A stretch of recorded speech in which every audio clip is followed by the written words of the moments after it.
very happy to see all of you, like all your brain powers, like charging up and working very hard. Okay, so we are going to talk about some of the opportunities, existing opportunity, why do you want to do this, and also to think about challenges of if we were to do this, what kind of obstacles do you think you would face? So maybe we'll start with just opportunities, okay? Just opportunities. I would like you to, I know you've written it down, but I would like each group to just maybe shout out what are the different kind of opportunities that you can think of. So I'll start with this group here. Can you maybe name a few opportunities on a piece of paper? And maybe can someone help me jot this down? Anyone?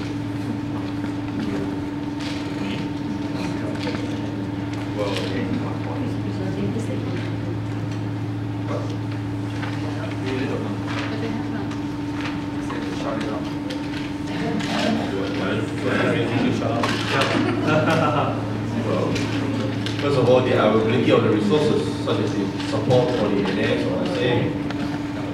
So availability of resources. Yep. Okay. What else? And the uniqueness of this program, the RCR programs. Okay. So what they're saying is that this program is very unique. It's very different from what you can find elsewhere. Being unique is a good opportunity. That means it sets you apart. Yep. And then the second thing that you say is that the resources are available. And what kind of resources are you talking about?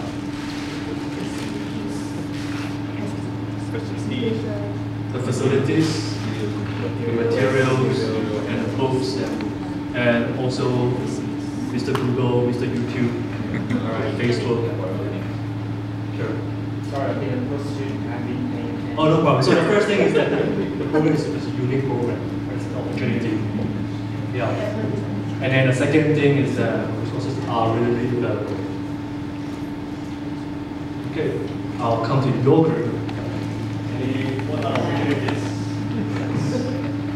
The opportunities is we can organize a workshop or seminar for the undergrad students and postgrad students as well, and then increase the awareness among the academics, and especially for those who have low awareness about this. And then the challenging. Oh, okay.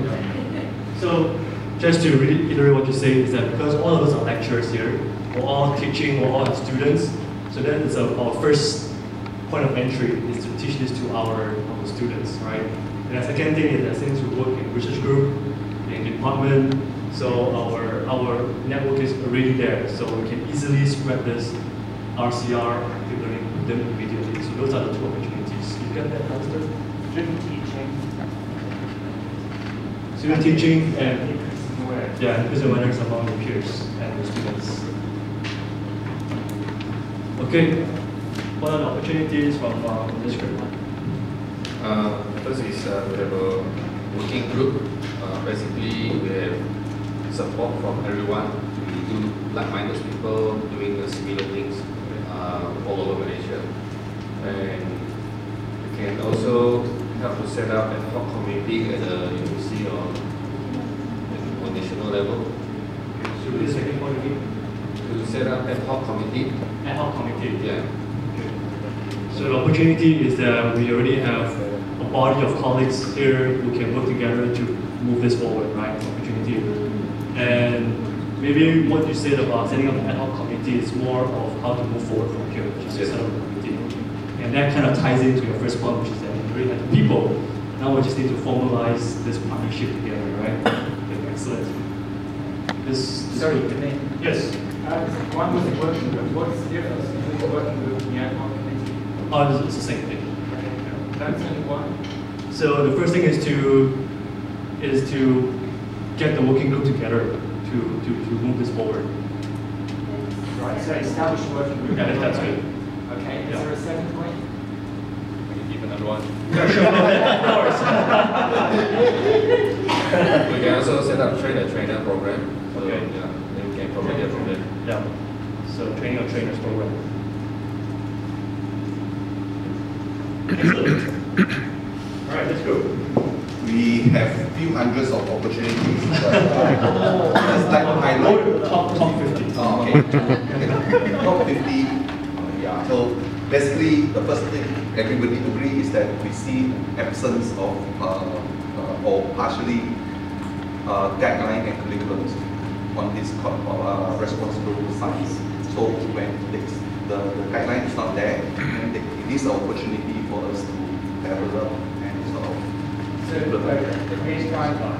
yeah, so absence. Create an opportunities. Huge opportunity because not many people talking about this in Malaysia per se.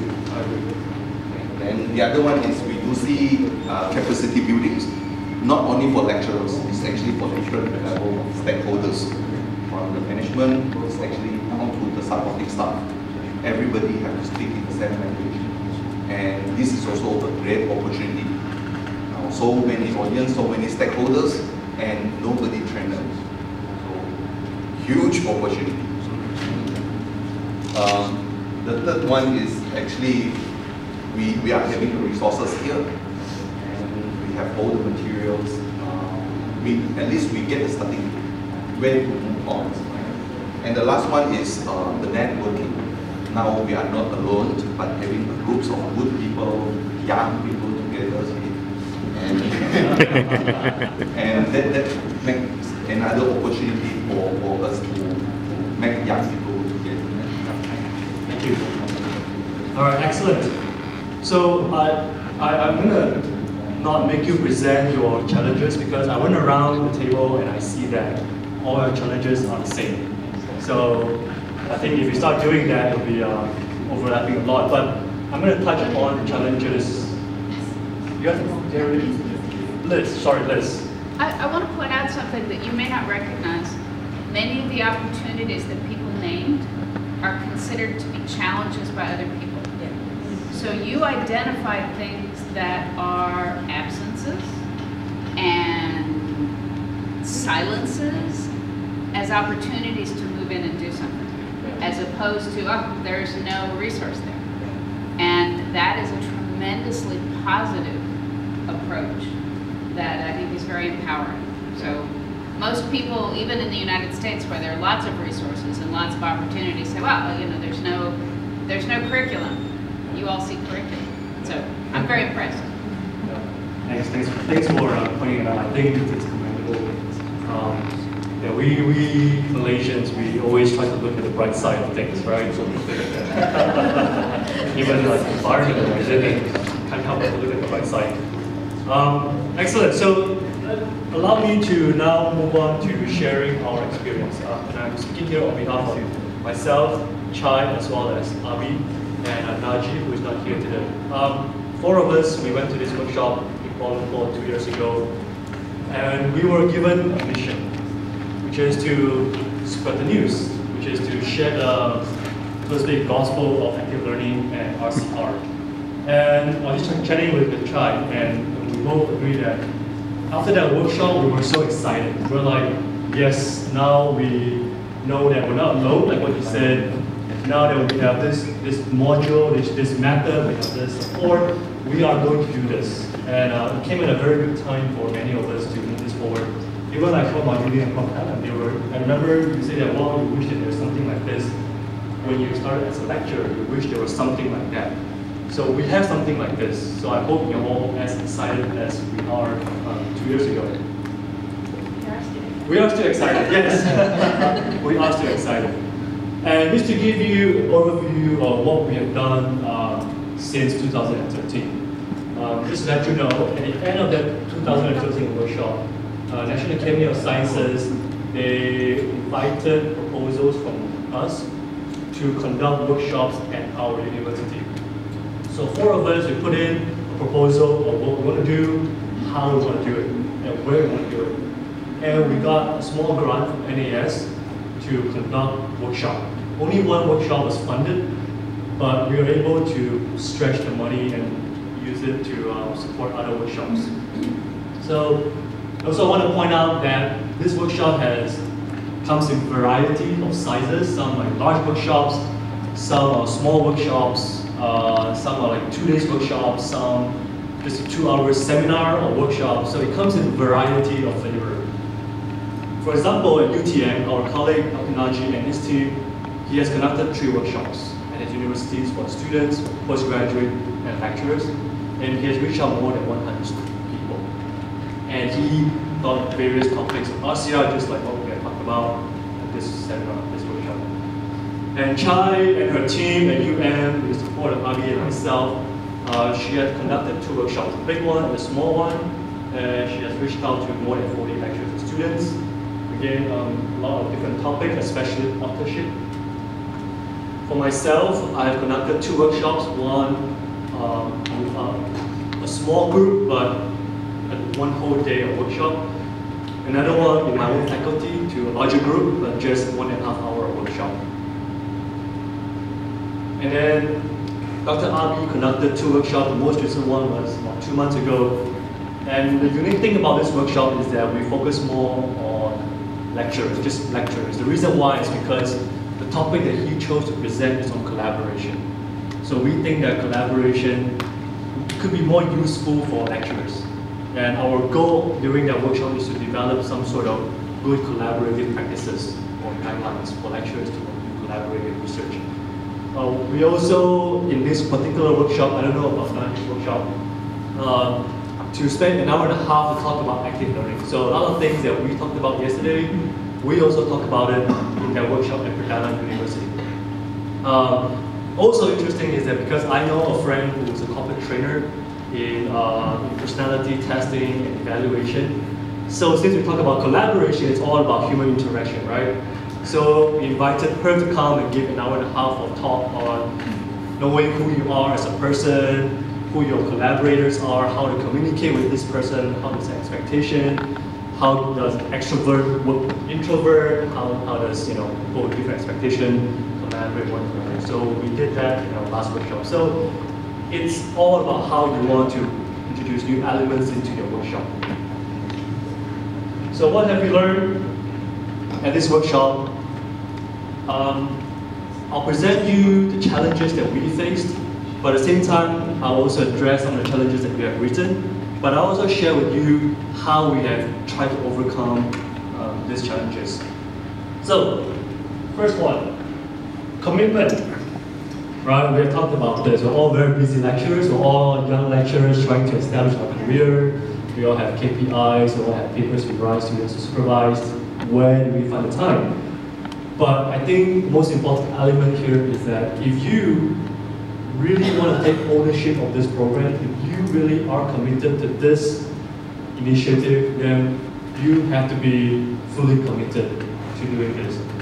I was fully committed to this. Chad, Abi, Naji were all fully committed to doing this. So I think it begins from you. It is something that you want to champion. You be the champion of that initiative, right? Next thing, very important, is support. I think we all agree, support we talked about. Now we have a group of people here to support one another. We are no longer alone. We're no longer the Lone Ranger trying to do all this, but we have support. But support comes in many forms. First is people, co-facilitators, and logistics support. The reason why, what makes this workshop unique is that we try to select a number of people from the same institute. So we have a few people from USM, from UTM.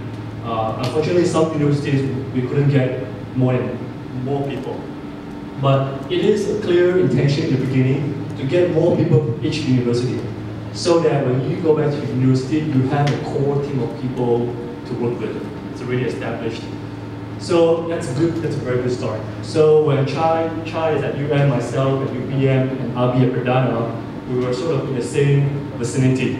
So we supported each other. So when we need facilitators, Chai will come over, and she needs facilitators, we'll go over. So that is the kind of collaboration that we want to look for. And that being said, even though we are sort of the veterans of this RCR workshop, we are willing to go and help you. We are willing to go and support you with whatever that we have. So if you are the one who is like going forward, we're more than happy to come along and support you. So you definitely need facilitators within your own group, and also within your own institute. This is perhaps something that everyone thinks about when you're thinking about challenges, financial support. So, as I mentioned, 2 years ago, NAS gave us a grant to conduct this workshop. And it is true, to do this kind of workshop, you need money, right? You need printing material, you need to provide tea, whatever. You need financial support. So maybe it's something like, how am I going to do this without financial support? But let me tell you that I did it in my faculty with no financial support, just to my students, to my peers, to my colleagues, zero funding, right? So it can be done, and Pak Min already said he's going to go back, talk to his students or his group members. There's no money required for that thing. So what I'm going to say is that you can do this with or without money. You can do it without money. But at the same time, as I'll stress to you later, the Academy of Sciences is thinking of moving this forward, make it a program. And we will be looking for funding to support RCR programs at your university. Okay? This is something that ASN and YSN are doing to find funding for this kind of workshop. So hopefully, we'll be able to get money to do this kind of thing. So institution level, when I did it, we did not engage higher level institute leaders, just me and Avi get together and do it. But in our second workshop, we actually talked to our Director of Research Management Center, RMC. We talked to her and said, we want to do this, can you support it in name? No money support, she just said, all right, we endorse the program, we are going to do this.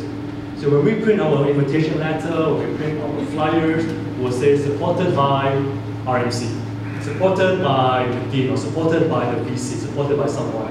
That will lend a lot of support or credibility to your program. So again, as we're doing this, we are learning, okay, we should do this next time, okay, we should do that next time. So every time we do this, we always add new element. And we realize that it's important to get institutional support for this. And also, this is also on top of your mind. We all agree that the materials ready in your booklet and the presentation slides, and I hope you will get at the end of this workshop. I think we all agree that as lecturers, a lot of times, we need to teach something that we're not very familiar with. All right, you teach this, right? So what we do, we have to go learn it on our own. And for me, it's the same thing. I have to do a lot of learning on my own. Yes, I do have the materials of NAS, but a lot of things I have to go figure out, okay, what does that mean? How do I do this? When you come to authorship, there's a lot of gray area, right? It's very scary for me to stand in front of professors, assistant professors, and they ask you, so what do I do with that? And I'm like, Avi? That is usually my answer. Avi, what do you think? Because he's been in the business for a longer time than me. So it's true, it's quite frightening to be doing this in front of people. The material that you have might not be complete. You might need to do a lot of your own study and research. But I can guarantee you, if you're willing to look for materials, it's all out there. You just need to go find it, synthesize it, condense it, and present it. It's already there. Even, in fact, I have a folder with 50 to 100 references that I'm happy to share with you. So resources is already there. And again, something I'll touch on later is that we will develop modules for this workshop. And last but not least, experience. You all start with small baby steps. I did this with no experience at all, zero experience. But it is through learning, through talking to my colleagues, through talking to, I also kept in touch with NAS and saying, hey, how should I do this? What kind of paper should I read? And they provided me ideas. So it is through the experience of start doing this step by step, then slowly we build towards a bigger workshop, bigger audience, that sort of things. So that will be my experience. I would like to hear from you. In addition to what I just shared with you, any comments, any feedback?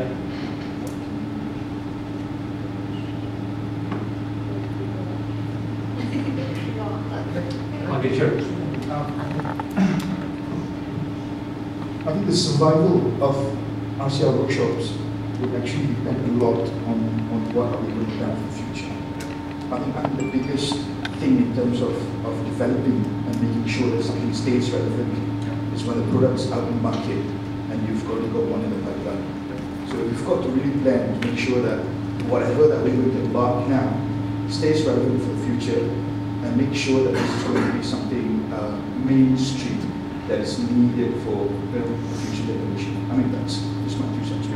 No, absolutely, that will be the implementation part, right? So that will be the next part of the talk. How do we materialize this? Yeah, I'm sorry. No, bro. I think it's great. It's great. Yeah.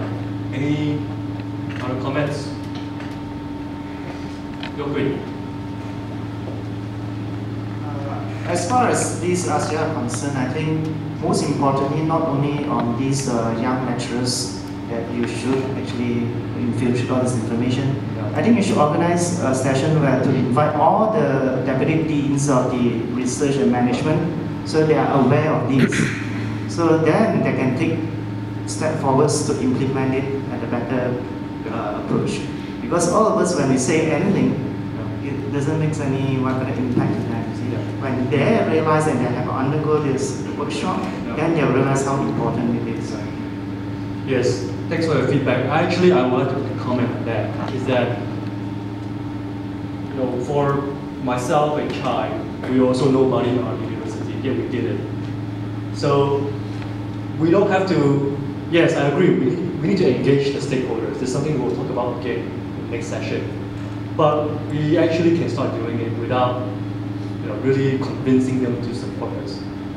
As we were talking about coffee, during coffee just now, what we have today is a very bottom-up approach. It wasn't through the DVC that went down to the dean and went down to your HOD, and then you are here. It's more like we talk to your colleagues, we talk to you, we ask you to come, right? So it's a very bottom-up approach, not a top-down approach. So I think for a lot of things to move forward, to carry out, you need both. You need to have the bottom-up approach, which you already have, and then we have to work on a top-down approach that we will definitely work towards.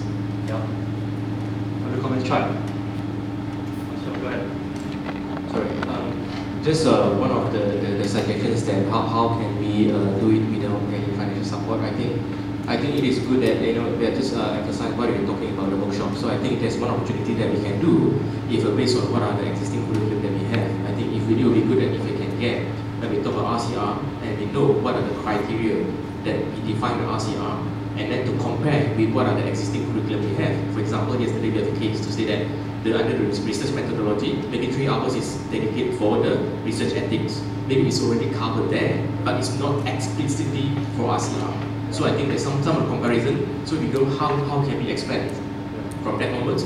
And also, I believe another thing that I would like to highlight, as I said in our group just now, we said that from based on these workshops, I think there's two messages clear. Is about the subject matter and the tool. So I think we have to really find that about the subject matter on this bioethics is not only for the degree students, but of the postgraduate students where it is actually located in the existing syllabus. So when we do that kind of mapping, we know what are the gaps that we should cover.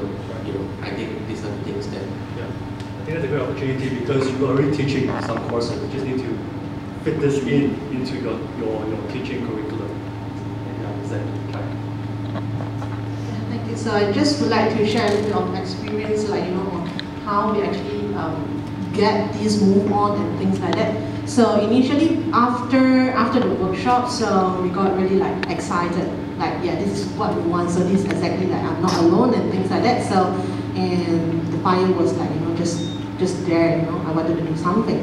So after that, go back to the university and we got the grant funding that we have to move it. We need to do something, so to do the workshop and things like that. So to be frank, initially I was pretty nervous because who am I to talk about this one and then to talk about responsible research and things like that. And then it's a big culture that to be changed. I'm so small, right? So, but the thing is because we have already got funding and also because I think that it needs to start from someone and somewhere. Then I just blast an email out. So I got the support from the research management. So to blast the email out and then to all the colleagues and then research staff. So that time I included also lecturers and researchers. So then to my surprise is that I got a lot of response and a lot of people say yeah, this is something that I'm looking for. So it must be something very interesting. So I got a lot of response. So, but unfortunately we can only take 25 to 30 people. So that is the limit that we can handle. And I got Dr. Naji from UTM to come all the way from Johor to support, and I'm also Terming and Abi. So then the output of the workshop was actually very good, although I was very nervous that time. Yeah. So the feedback from the participants was that, just like what you feel over here, that it's something new. So we came here, we expect to be something classroom. They even bring their notebook and pen, expect to get something out from the workshop, like you tell me what I should do. But actually the whole thing is like, I do not tell you what you should do, but instead of like, you came up with a solution for yourself, like what you should do and things like that. And from that workshop, the feedback was pretty good. And then the thing is, like, to my surprise, is that we got attention from the top managements that, so what you are doing is like, what we need in the university. So we wanted to bring this forward, and then the Research Ethics Committee actually very interested to have this. So therefore, this round we are going to have it in UM with support from USNAS. So this is one way that that quite a good way, I would say, that to move the things forward. So, and only until now that I know that University of Malaya actually have a lot of research ethics committees. Probably in your institution, in your university, there are already research ethics committees that probably you are not aware of. So probably you could include them to help you or adopt this method to move the thing forward. Yeah, just my way. Yeah. And I think, yeah, Shirley wanted me to share something, is that throughout all the workshops that I conducted, just like all of you, everyone was like, this is interesting. The beginning was like, what is this? This is interesting. I'm not familiar with this. And then towards the end, they're all like, this is good. We should do this. This is a good initiative. I'm on board. What do you want to do? Let me know. Yeah, So I wanted to give a little bit of background in the way people were chosen, participants were chosen to the Institute in 2013 and here. We did not do this on our own. We had a partner with the Academy of Sciences Malaysia in both times. So their input in choosing, and not choosing, but suggesting participants that they thought were appropriate to attend the first institute, and now this one was crucial. So they, now in this one here, a lot of the responsibility fell on the Ming and Abid and Chai to choose and to suggest names of participants to be here. But in the first one, it was the Academy, it was Professor Helen and Professor Mohammed, who were crucial in inviting people to attend. So there is already a network that has been formed, a network of people who enjoy the trust of many senior establishments in Malaysia, such as the Academy, for example. So whereas the Ming and Chai say we are very small at UM or at UPM, they are not, and you are not so small in the eyes of other Malaysia-wide structures such as the Academy. And I wanted to stress that because you need to remember this for yourselves.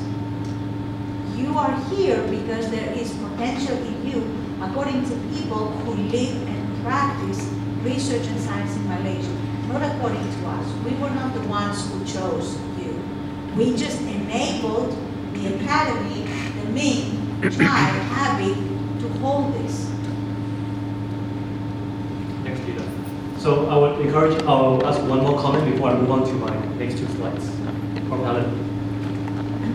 To follow up on what Lida just said, even when the three of them were beginning to, or four of them were beginning to build up their workshops, they were continuously in contact with us, from Mohammed and myself, and we were aware of what was going, and whatever support they needed, they always came back to us.